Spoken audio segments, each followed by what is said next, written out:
I used to think journaling was soft, like properly soft. Blokes sitting cross-legged, writing about their feelings under candlelight.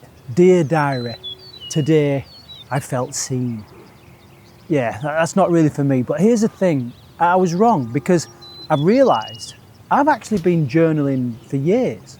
I just never called it that. And if you're feeling stuck or foggy right now, a little bit overwhelmed, check out my 14-day Rutbuster immediate action drill in the comments below. So blokes like us who need to get moving again when life feels heavy. When I look back, I've always done journaling, just in my own way. Every Sunday I'd sit down and clear my head, dump everything out of my brain and make a plan.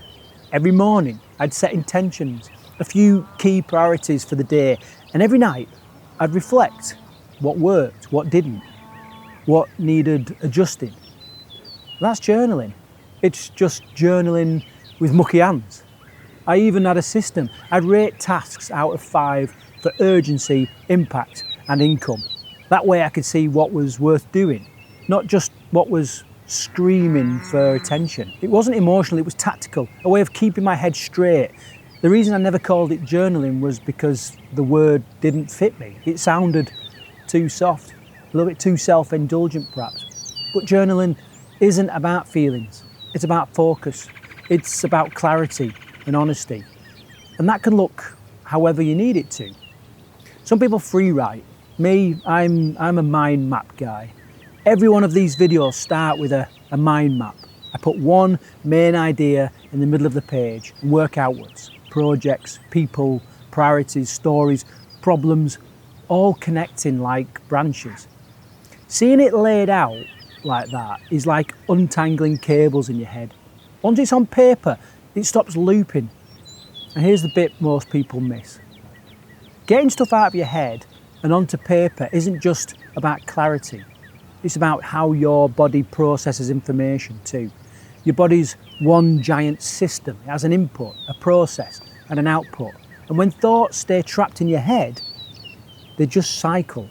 Endless input with no output. And that's why you overthink. That's why anxiety builds. There's nowhere for the energy to go. But the moment you pick up a pen, something changes. You take those thoughts, run them through your body, through your hands, your fingers, your eyes, and out onto the page. It's now physical. You're literally completing the circuit. That's why it feels grounding. Typing doesn't hit the same. It's too quick, too detached.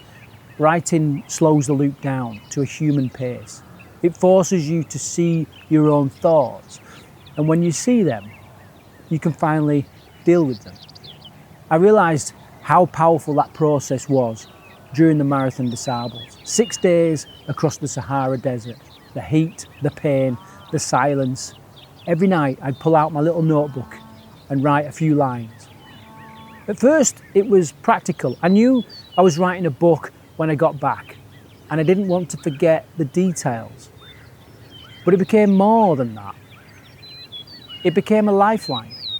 When your world shrinks down to sand, sweat and survival, writing even a few sentences anchors you. It reminds you that what you're experiencing means something. And that's what journaling does. It catches the moments that would otherwise slip away. It's record keeping for the soul, but you don't have to be poetic to journal. You just need structure. Your brain's not built for storage. It's built for solving problems. When you try to store everything up there, it overeats. Writing is how you offload the data. So whether it's a to-do list, a reflection page, a mind map, a rating system like urgency, impact and income, it's all the same principle. You're creating order out of chaos. That's not soft. That's smart. It's mission planning for your life. And here's what works for me. Number 1, clear your head. Every Sunday I dump everything onto paper. Not sorting, just externalising. Number 2 is to set intentions every morning. Write 3 to 5 key priorities. Rate each one for urgency, impact and the income that it can generate out of 5. Focus on the high scoring ones. Number 3, reflect in the evenings.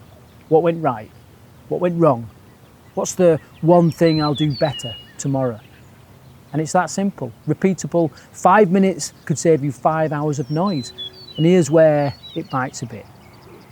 Every time I pointed at someone else for why I'm stuck, there've been 3 fingers pointing back at me. Writing shows me those fingers. It exposes the truth you've been ignoring, not to shame you, but to show you where real control is. That's why journaling's not soft, it's accountability in ink. So yeah, journaling isn't soft, it's a discipline, it's clarity. It's taking the noise in your head and giving it a place to live.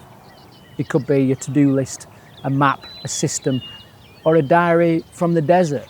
But once you write, review, and reflect, you can rise. And if you're spinning your wheels lately, check out my 14-day Rutbuster Media and Action group in the comments down below. It's all about turning thoughts into movement fast. Oh, and there's a little bit of journaling there as well. So next time we're talking about what we're going to do if your mind won't stop, how to get out of your head and back into your life. And remember, above all else, don't be a